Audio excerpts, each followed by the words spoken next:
DeepSeek AI as our little co-pilot here. And we'll start with the basic component of this whole video. What is bread and circus? It's going to go through a little bit of thinking. Oh, I didn't really think much. Good. So, bread and circus can refer to a variety of creative and humorous ideas. Bread plus circus. This is what the heck? All right, so this is the smaller model, and it's not really doing good with this. So, how about tell me about bread and circus in the Roman Empire? Okay, now it's thinking. So now it's actually taking a moment to observe the details behind the simple words. All right, so we're gonna have some reading. So, Bread and Circus, a conceptual model in the Roman Empire. In exploring the theme within the context of ancient Rome, we create an abstract concept blend. One, Rome is a balanced city-state.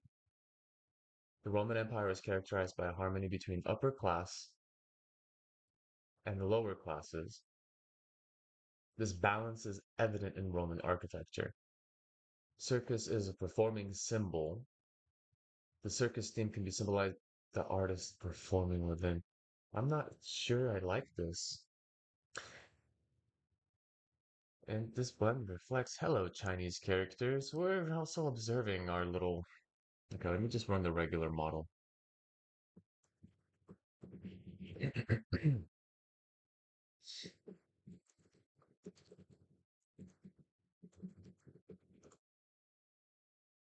In the end, while it's doing its thinking, bread and circus resembles two basic necessities.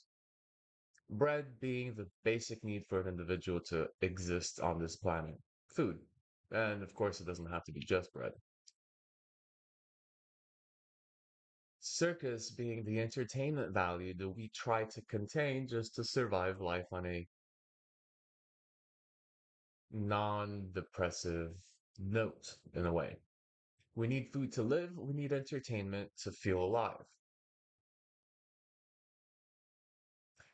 This concept became an emblem of the Russian Empire. Bread and circus expanded beyond Russia. So it's not just the Roman Empire. It is consistent because it's a tool. That's what it is.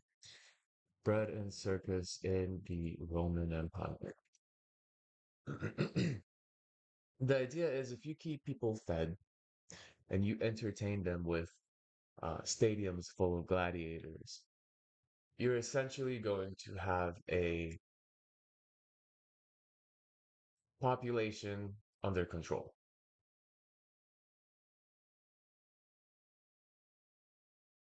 Why is he focusing on Russia? That's very interesting. Let me check another model because Russian cultural phenomena from the 19th century. Man, where is information getting lost? One moment. This is a pretty decent test, also, of the AI's approach to things.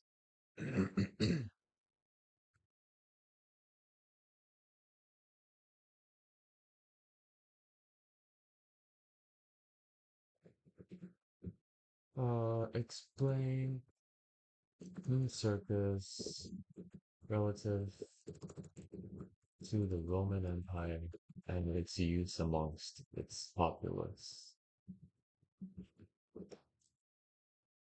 This is a Mistral model. It's technically this one here by default. And my application's totally bust. Well, this is a horrible start.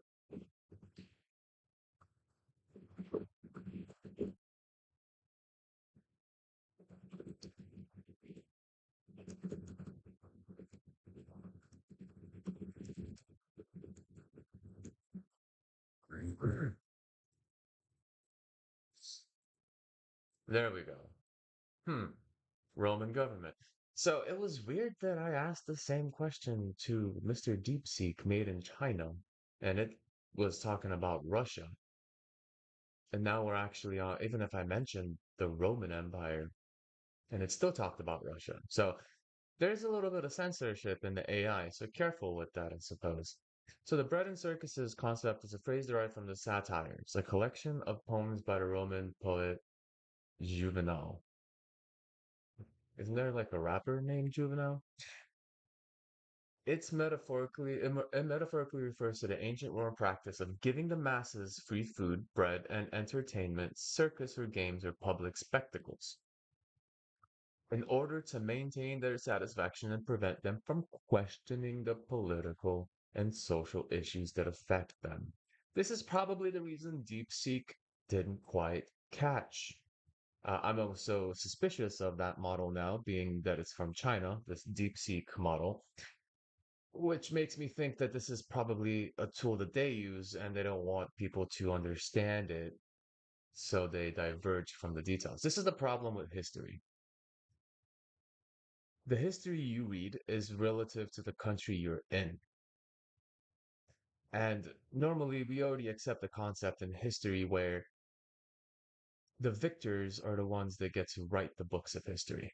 Those that win the war, those that conquer other countries or other settlements. So this is the true definition that we had to hunt down between multiple models, which is very concerning considering we're supposed to be trusting these AIs for information. So this is just the Mistral latest, and it seems to be a bit more down to earth than what I've read so far. I mean, look at the difference. Bread and circus is a Russian cultural phenomenon from the 19th century. No, no, not originating. Gladiatorial spectacles and arenas. Okay. It represents a much later cultural expression distinct from a Roman circuses, okay, so it did kind of have some details there. But it's weird that it's focusing on Russia. I didn't really want you to talk about Russia. So is this a BRICS thing? Is this trying to put Russia and China on a pedestal and put them in the front of history? Hmm, some things to ponder. Basically, you will be fed, you will be entertained, and don't you question our political agendas. I strongly believe this is what's happening today. It's been happening for a while, but with the mass source of information online, it's just basically growing. And with algorithms on YouTube, on any sort of streaming platform, seeking this type of video type, I mean, it's going to be political, right? So we're going to be looking at a political video from ShoeOnHead and the reaction from other people on her videos because of the factor of entertainment. Because there's a factor of individuals that speak words online, as I am, that almost portray themselves or potentially see themselves as qualified individuals to spectate, which is fine. Anyone can technically have an opinion and spectate. But we have to have everything with a grain of salt, including the video I'm presenting. Everything we watch online needs to have a grain, if not a rock of salt, when we absorb it. In fact, in more cases than none, it's probably best to not really care about the words or any, it's not even worth going through and wasting time on these videos. But because it's a major factor of society, I have always been an individual that would, from the sidelines, watch others, understanding others, trying to, well, at least trying to understand others. I grew up I grew up in Bulgaria. Well, hardly. Was born in Florida, early age, probably until 3 or 4. I was in Bulgaria. We moved back and forth between Bulgaria and the States with my parents. They used to basically sell jewelry. And I had Bulgarian as my first language based on the education I had at that time. My parents divorced. My mother came to the States. She was born in Chicago. And we basically stayed for the time being. And me being that individual that learned Bulgarian and then now has to learn English in a elementary school where ESOL existed, English as a second language, considering the majority of Floridian that spoke a different language were basically Spanish. So I was the outcast of the outcasts. So I had no other choice other than to observe others and how they were. I was a sideline observer, and I still am to this day, because being involved in these things can be detrimental to mental health, for one, as you'll notice in these videos. But on the second, it doesn't actually mean you're going to do anything. It doesn't mean you're going to change anything, even for the hope of a better, more cooperative social system or social interaction between individuals that may not share the same opinions. It doesn't mean that you're going to have any effect on them getting along. So, as an observer, that's what we'll be doing. We're going to take a quick gander here. Don't think I'm going to go through the whole video, but we're going to kind of work our way forward. She is a comedian. She's pretty good at satirical factors.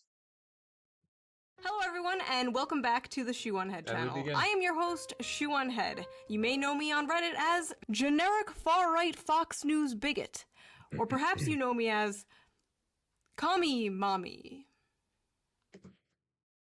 So the comedy here is communism and far-right are two completely opposite things. She's obviously pointing out the fact that there's individuals that have specific biases already, and they're leaning towards the thing they hate coming from an introspective perspective. Commie Mommy. So ShoeOnHead labels herself as centric. Can I judge it? No. Based on her general videos that I've seen in the past, I can see that she does have a kind of center. This is not a very flattering image. Why do girls do this? What is this extra wing here? I mean, not to criticize, but I don't know. I'm a dude, so. So there's a case for individuals that speak from their own biases. So that's kind of like the beginning here. We're not going to go through the details of what she's going to explain, but I found interesting on the comments and the responses that she gets. So off the bat, her own people that are watching her are both sides. Liberals attacking conservatives and conservatives attacking liberals. That's at least a sign that you're pretty unbiased in the format.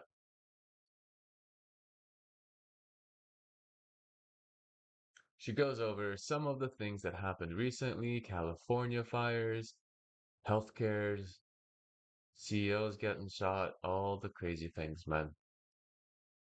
And then we begin with some of those reviews. English gentlemen Or have a wonderful afternoon. See?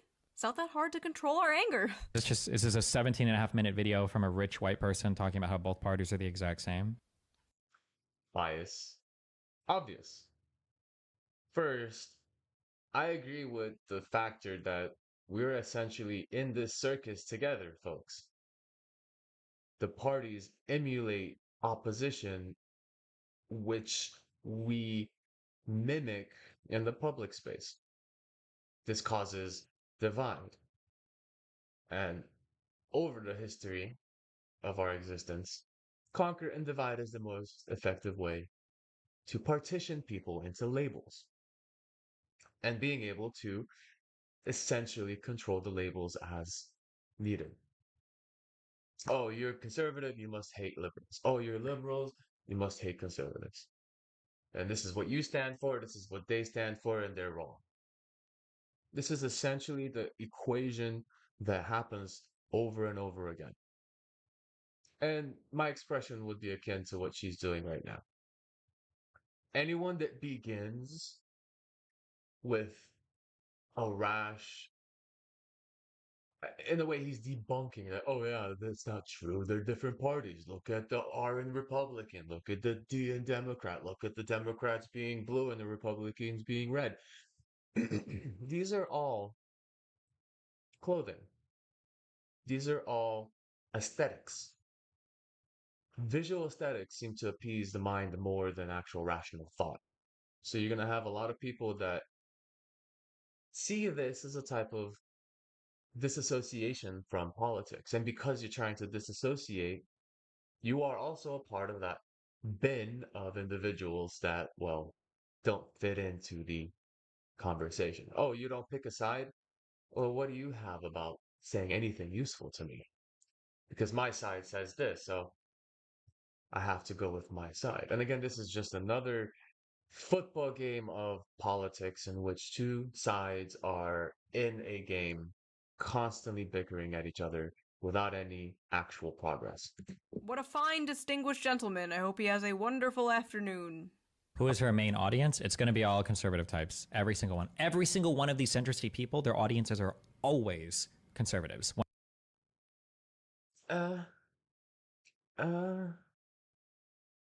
uh, Assumptions, straight off the bat.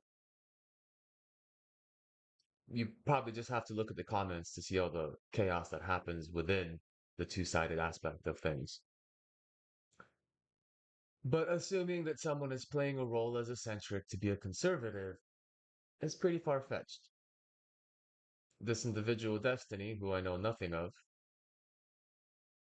seems to lead some form of dialogue, or not even.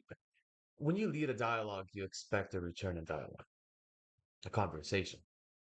But he's basically leading the whole thing and guiding individuals to how to think. Oh, she's centric. She's on YouTube. Oh, they're all going to be like this. Anytime you have to fit a one fits all narrative, you're already broken. You're already confused and you're leaning on the things that make you comfortable as an explanation versus actually trying to understand a person's perspective, which would instinctively require debate, conversation, and an argumentative back and forth exchange of ideas. But this already disqualifies any sort of idea exchange. 100% of the time. Every single time. All of them. Centrist type people. Okay, alright. Destiny has said that Kamala Harris is to the left of him on economics. Kamala Harris. Okay, that's fine. I don't need to think about this. I know for a fact a lot of left-wing channels would kill for the audience demographic I have. Are you kidding me? How do we reach young men on the right? How do we get young men to listen to us? Skill issue. I will say Democrats and liberals are always looking for a type of Joe Rogan of the left. This would kind of be your individual. She's female, obviously fits within the party guidelines on the, well, it used to in the last presidency, feminism and all that jazz. She's female, she has a strong character, she's debative, and she portrays a type of logic that would be useful and akin to the type of questioning that, let's say, Joe Rogan does. Although she's a bit more direct, she doesn't observe the questions like Joe Rogan. She just kind of answers. There's no kind of debate within herself to analyze the details. But this would be a strong character that would be qualifiable to be, if they can convert a centrist to a liberal side, to have some sort of effect like Joe Rogan. They always say, hey, we need a Joe Rogan of the left. Well, that's kind of hard to do when the left has been known to contact social medias to censor information. You need a free flow of information in order to actually prosper in the form of thought. So that's just a little tip or idea there. It's hard for me to know, bro. I honestly can't tell with a lot of these people. I wish I could just get them in a room and get them like shit-faced and we could just like have a conversation where it's like, do you understand like you know that like all your fans are conservative, right? You know that like everything you do is conservative, right? Can you tell that? Are you aware of that? Okay, first of all, getting drunk with Destiny and having him all up in my face like, you know you're a conservative, right? You know your audience is conservative, right? Sounds like a fucking nightmare. I think I would throw up and cry. This is all especially funny coming from someone like him, who's also constantly called a centrist and a right-winger and a Nazi because he has opinions that fall outside of the left-wing internet bubble. She's doing the same thing he's doing. There is no debate here. There is no back and forth exchange of details. So she's attacking him in the same way he's attacking her. So essentially, this becomes a broken down argument. And I guess we're going to go to the next piece here. I have seen people say these exact criticisms of Destiny, that his audience is full of incels and right-wingers. Oh, so you do this and I do this, but you do this too. Like, okay, whatever. It's not a conversation factor. It really isn't. It's just a kind of lashing out reply. You know, Destiny, at the end of the day, we're not so different, you and I. People like Tim Pool I know are intentionally lying, 100%. But for somebody like this, like all of the other centristy types that get swept up in the middle that end up just being like mass conservative propagandists, I'm not sure. What? I'm sorry. Mass conservative propaganda? I am so tired of defending myself. The word propaganda is being thrown around just like the word Nazi, just like the word racist, just like the word misogynist or whatever. These words have become weapons in a conversation. Anytime an individual goes from talking about an idea to talking about the person, this is where everything breaks down. This is a quote that I like to go to every time I get to a point like this. Quality minds talking about events, people, or events. What was it? Let's forget the actual quote. There it is. Great minds discuss ideas. Average minds discuss events. Small minds discuss people. When a conversation goes from discussing an idea to what aboutism? Oh, what about this event? You automatically go from a great mind down to an average mind. And then when you go from whataboutism to, oh, what about how this other person did something? So you basically can downgrade your conversation from the idea at hand, discussing maybe the two sides of the bird. There was a quote also. Left and right are from the same bird.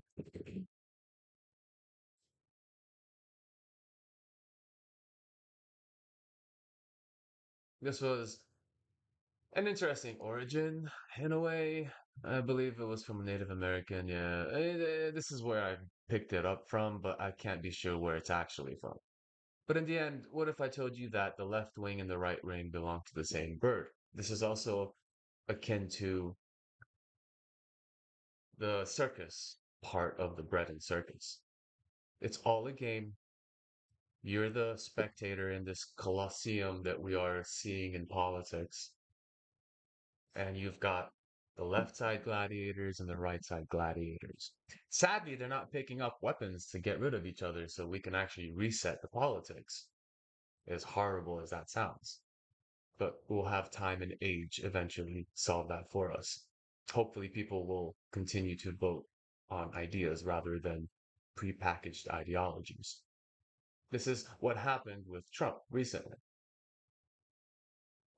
People dropped their particular set of ideologies and observed the ideas that Trump was behind.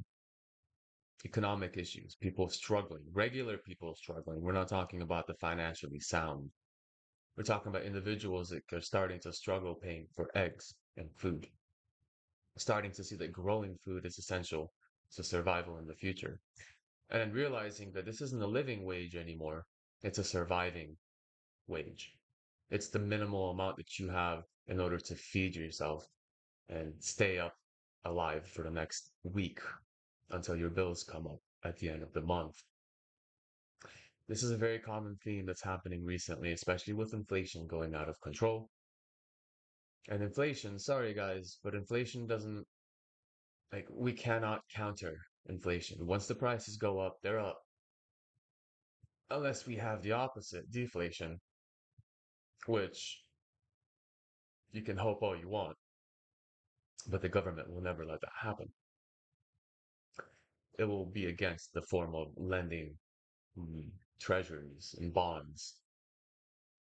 The moment that inflation turns into deflation, the government will have to pay more money than it borrowed. And the government doesn't want that. Inflation basically means if I borrowed $100 2 years ago, and now that $100 is worth 200, well, I can pay off the 100 and keep 100. I know it's a little mind bending, but in the end, the value changes and expands into more pieces of paper to be worth the same amount of value, but the number stays the same. So your $100 would be worth 200, and the lent money that you kept for 2 years, well, now you can take that 200 and just pay off the 100 number value, while you just made 100 off of inflation. And this is essentially what happens. The reverse case is the $100 now turns to $50, deflation. So you have to pay double what you borrowed in the past. So if you're hoping for deflation, it's not going to happen. Sadly, it's just not going to be allowable, and it'll probably break the United States debt system that we've entered since the gold standard was removed.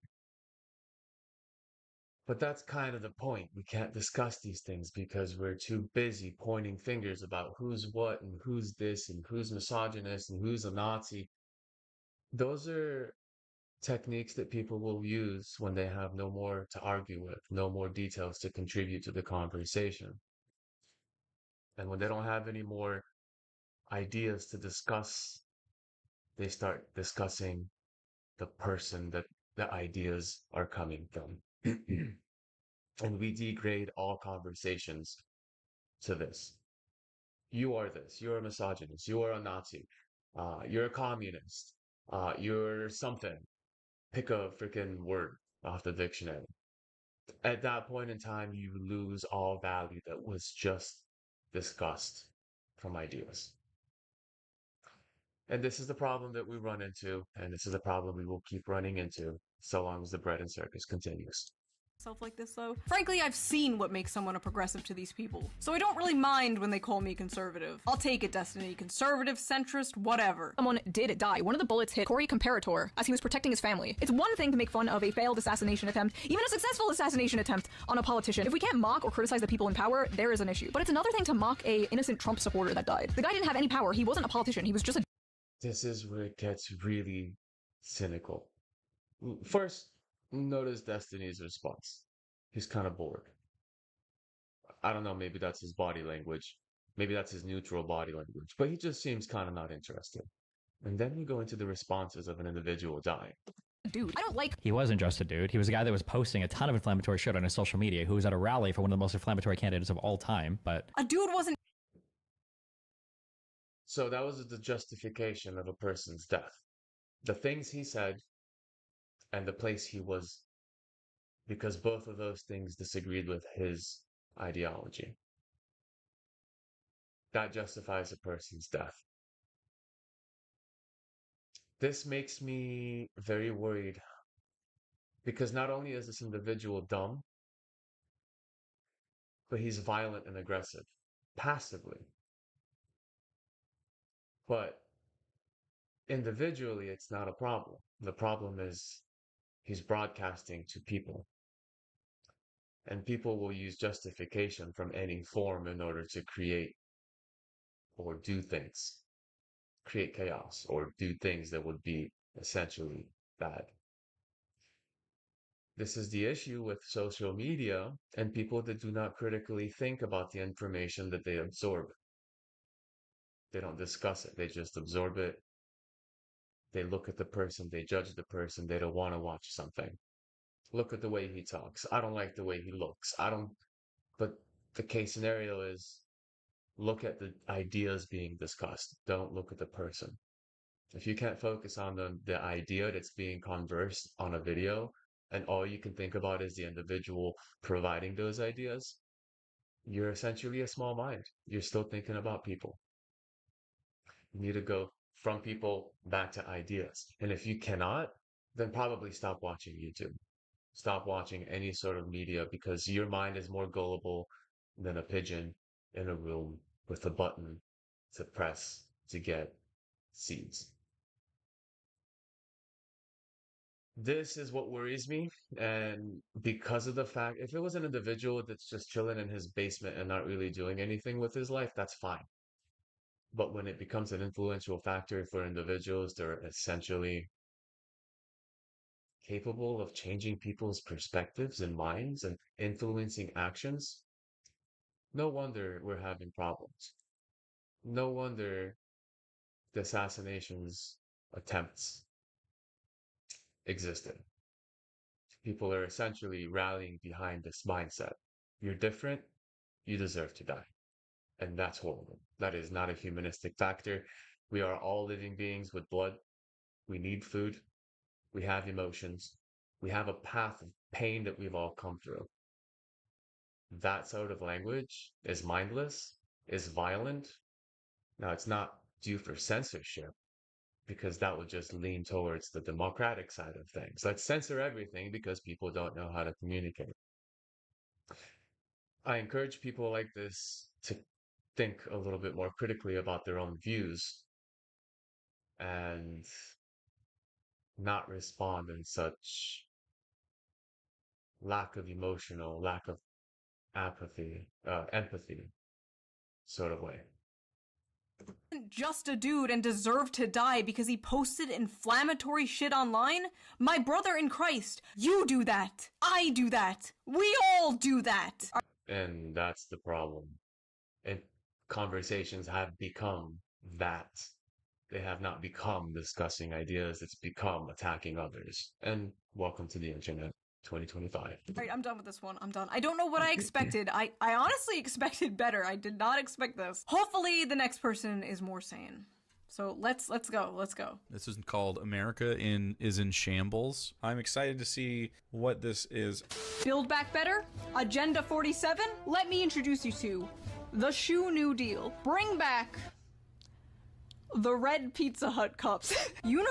What is this video? Is this just, are we just going to be like, America's in shambles, and we're just gonna, haha, I'm a shit poster, I don't care, because nothing. Already, the man is criticizing a skit. If you've never watched Whose Line Is It Anyway? If you've never watched a comedian speak, you're gonna be as emotionless, as expressionless as this guy. If you don't get it, fine, I get it. It takes some mental thought to basically consider that, oh, she's being a comedian at the moment. Let's let her finish. But to start right away like this it's already worse than the previous guy. Affects me. Right. Like it's just like disaffected memes or something. This is what we're doing. I love how he's so confused about the concept of an opening skit. I don't understand. Where's the 500 paragraphs of text? I've been very busy, as some of you know now, and as some of you guessed, I have recently had a baby. And as it turns Whoa. out, that takes up a lot of your time. And whatever that was. Wait, why did he go, ugh? Why did he go, ugh? Nearly 40-ass-year-old man. Come on, Jake. Tick-tock. Time to settle down and have some children. Those sperms are drying up. Oh yeah. He's winning. I shit. Oh yeah, he's winning. Cope? Bullet just grazed his ear because he turned at the last second to look at some immigration chart. Being racist literally saved his life. There's a lesson in that. There's a lesson in being racist. Cool, dude. Like she lampshades that's just a joke. Wink, wink. And then like the dumbass f***ing This is what a mindless idiot thinks. Like, I'm sorry. One, it's a comedic value factor. It's called irony that something so negative would save a person's life.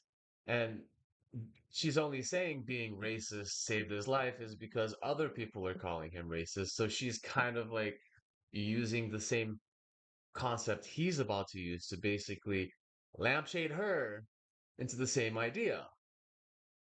There's no proof that he's racist, obviously. there's no actual foundational proof. If you have it, please put it in the comments below. But the fact that she's making a joke and he's taking that joke so seriously, you're focusing on the wrong details, bud. Like, there's an idea here that you're missing. And I guess it's a little bit too convoluted and comedy and comedic value for you to understand. Zoomer Coomer that's in her comments down here does not think she's joking, thinks she's dog whistling, which she is, and which also is the case for the previous guy, Destiny, talking about how that person deserves to die because he was a particular mindset and he was posting on Twitter or whatever. There will be someone in the comments that takes shit too seriously. This guy's right for this factor, but he's also doing the same thing to her. And he's probably got the same audience with some mentally ill individual that will essentially believe everything a person says on a screen. And if you say anything in a violent intent or violent shade, that could instigate someone to do something irrational, something rash. And is totally like, yeah, I love being racist. Being racist is good and makes me survive bullets or some shit now. Oh no, I'm going to influence vulnerable ridiculous. Zoomers into believing racism makes them bulletproof. What are you saying, bro? The dog whistles! The dog whistles! Call a fucking joke. There's no dog whistle. There's no mask. It's a joke. It's a joke about racism, yes! Somehow knew that roof would be unguarded, laid down and aimed a rifle at the former president without being noticed. This was insane incompetence, or they let it happen. Oh my god, and now she's doing conspiracy theories? She watches Fox News now all the time. You could see it. I'm leaning more He responded way too quick. towards the former because if you look at our bridges and airplanes, America is in shambles. We are in shambles. We haven't been investing in infrastructure for a long time. And because he paused it and was like, oh no, she's a conspiracy theorist. And she literally just went back and went to the first down-to-earth explanation that our system is pretty fucked up.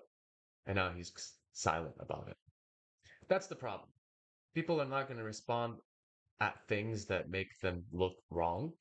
They're going to respond at things that they can essentially rile up their viewers. And if you know that you're an individual with a certain crowd type, and potentially the crowd type is akin to your character, then you're going to respond at the right times that make you more appealing to that crowd. But when it comes to a point where, oh, it's our infrastructure, we're pretty messed up. Oh, now it's not conspiracy anymore. Huh. It's just like, all right, you're going to respond and correct yourself about you're too quick to pull the trigger or not?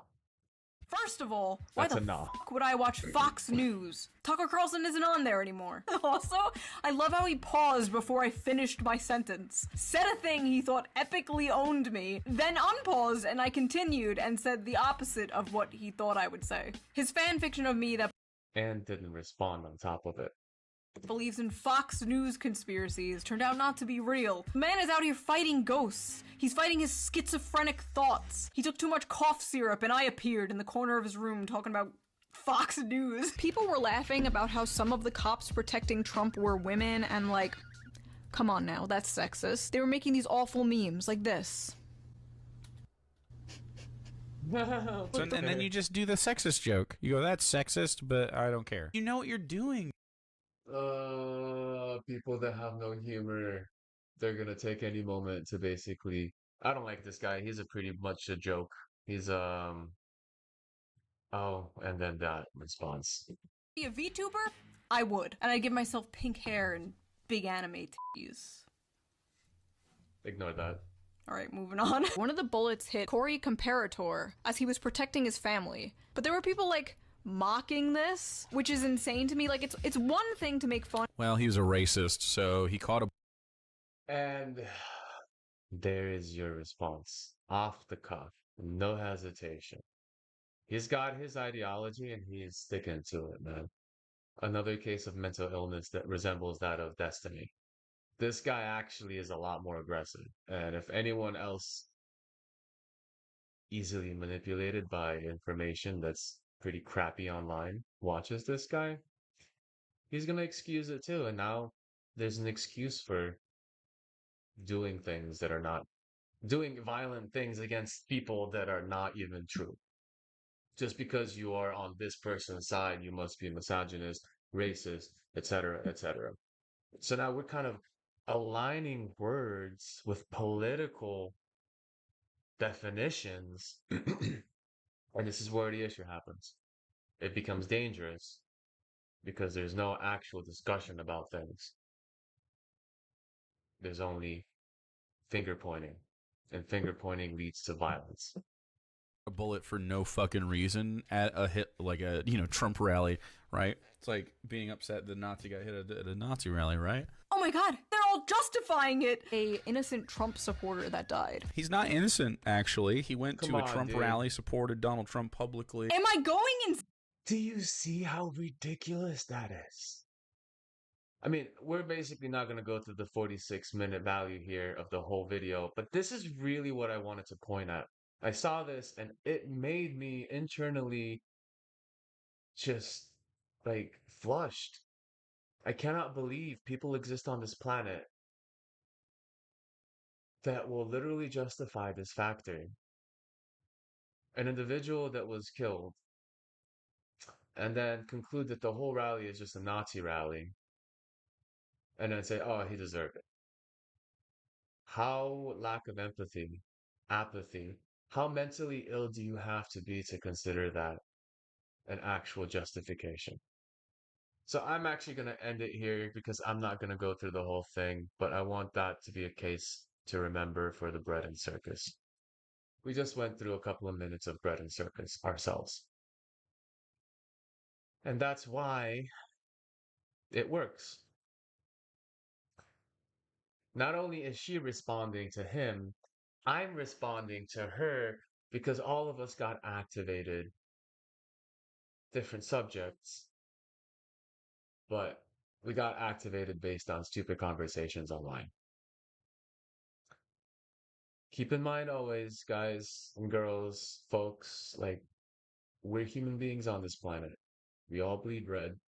Some of us have different beliefs. But we shouldn't be fighting and we shouldn't be throwing words without discussing ideas. We essentially end up just making ourselves look foolish. We end up being here. Let's try to upgrade at least to here. Let's discuss events, because behind events there are bigger pieces at play, and those are ideas. Let's stop talking about people, and I'm talking gossip, guys. Gossip girls, gossip guys, gossip anything. If you're talking about other people and not discussing something that potentially was around the idea, did you hear what she did? Rather, do you think she was actually doing the right thing? If you can't upgrade your thought from the first to the second, we need to try harder. Because we're gonna end up basically spiraling down this stupid YouTube slop of information. And you think AI is gonna be an issue. We're already an issue to ourselves.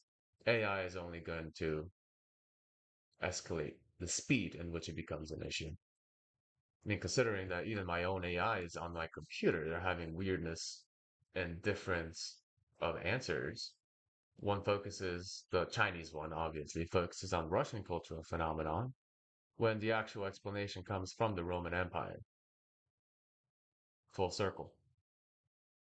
The idea has been used in modern political discourse as a criticism of political leaders who use short-term pleasures, such as economic handouts or entertainment, to sway public opinion and maintain control over their constituents, while neglecting important long-term issues, civil rights, justice, democracy.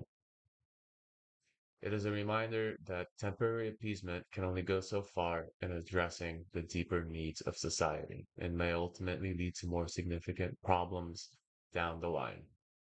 These are bailouts. These are Sorry, Super Bowls, these are celebrities, these are distractions.